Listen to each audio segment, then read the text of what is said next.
अगला chapter post war risk construction and Marshall plan. दूसरे विश्व युद्ध के पश्चात पराजित देशों के पुनर्निर्माण के उपाय तथा मार्शल प्लान।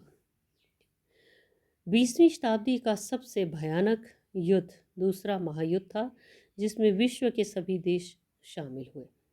तो ये युद्ध जो था आर्कटिक की बर्फ़ से ढकी हुई चोटियों से लेकर के उत्तरी अफ्रीका के जंगलों, रेगिस्तानों और मैदानों, अटलांटिक महासागर के महाद्वीपों से लेकर प्रशांत महासागर के द्वीपों तक लड़ा गया। युद्ध के काल में विश्व के सभी देशों के कारखाने बड़े पैमाने पर युद्ध सामग्री बनाने में व्यस्त रहे। यातायात के सभी साधनों का, जैसे कि रेलवे है, सड़क है, हवाई जहाज, इन सब का जो है लड़ाई में प्रयोग किया गया। सभी देशों ने रेडियो तथा टेलीविज़न का युद्ध के प्रचार के लिए जमकर प्रयोग किया।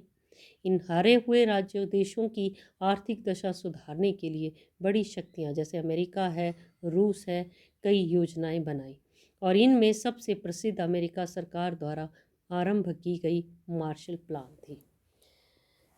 तो मार्शल प्लान के बारे में हम यहाँ पर खासकर बात करेंगे। ट्रूमैन सिद्धांत का एक संपूर्ण अंग आर्थिक दिशा में मार्शल प्लान था और इसका उद्देश्य युद्ध में बर्बाद हुए यूरोपीय देशों की आर्थिक सहायता करना था। 1948 में अमेरिकन कांग्रेस ने European economic recovery program European economic recovery program ये जो है, जिसको कि मार्शल प्लान भी कहा जाता है, को स्वीकृति दी। इस प्रोग्राम के अनुसार अमेरिका ने करोड़ों डॉलर सहायता के रूप में उन देशों को देने का विश्वास दिलाया जो ये सहायता लेना चाहते थे। अमेरिका के secretary general George C Marshall ने अपने भाषण में कहा कि हमारी नीति किसी देश या सिद्धांतों के विरुद्ध नहीं है, बल्कि ये भूख, गरीबी, निराशा और बेचैनी के विरुद्ध है। लेकिन रूस और उसके अनुयायी देशों ने इस प्लान को साम्यवादी विरोधी योजना कहा और उन्होंने इसको अमेरिका से डॉलरों द्वारा उनको खरीदने का प्रयास कहा और इस पेशकश को ठुकरा दिया। ठीक है, तो ये अमेरिका के सेक्रेटरी जनरल थे जॉर्ज सी मार्शल। और इसी के साथ साथ वैसे भी देखा जाए तो मानव भलाई की साधना के साथ साथ ये जो योजना थी, इसका उद्देश्य अमेरिका द्वारा यूरोप के बर्बाद देशों को सहायता देकर साम्यवाद के प्रसार को रोकना भी था। तो रूस की इसके लिए क्या रिएक्शन रहा? 1949 में रूस ने मार्शल प्लान के उत्तर में म्यूचुअल इकोनॉमिक असिस्टेंस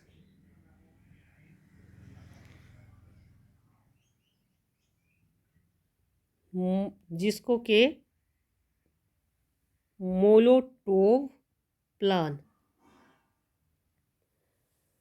ये जो है ये उसने तैयार की। ठीक है, म्यूचुअल इकोनॉमिक असिस्टेंस इनके मोलोटोव प्लान, और इसका उद्देश्य मार्शल प्लान द्वारा पश्चिमी यूरोपीय देशों को दी जा रही आर्थिक सहायता के मुकाबले में रूस के सहयोगी देशों को आर्थिक सहायता देना था।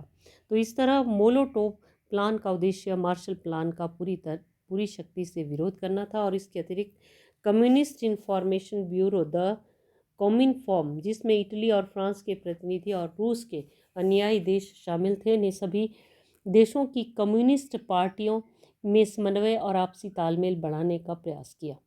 कॉमिनफॉर्म ने अमेरिका और पश्चिम यूरोप द्वारा किए जा रहे साम्यवाद विरोधी प्रचार का डट कर मुकाबला किया। 1950 तक रूस और उसके अनुयायी देशों का एक आर्थिक और राजनीतिक गुट बन चुका था, जिसमें विश्व की आधी जनसंख्या और आधा यूरोप शामिल थे।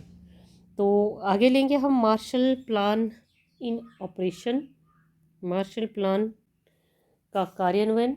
अमेरिकी सहायता का व्यापक कार्यक्रम अप्रैल 1948 में शुरू हुआ। कुछ ही महीनों में मार्शल योजना के अंतर्गत अमेरिका का माल बड़ी मात्रा में यूरोप की बंदरगाहों में आने लगा। शीघ्र ही यूरोपीय देशों में उत्पादन की वृद्धि को अनुभव किया गया। आइसलैंड से तुर्की तक 16 देशों, बाद में पश्चिमी जर्मनी को शामिल करने से 17 को इस सहायता से आर्थिक पुनर्निर्माण में बहुत सफलता प्राप्त हुई। 1952 ईस्वी तक मार्शल योजना के अधीन सहायता प्राप्त करने वाले देशों के औद्योगिक उत्पादन में 1938 की अपेक्षा 40% वृद्धि हुई। कृषि उत्पादन में युद्ध से पहले की अपेक्षा 14%। 1951 तक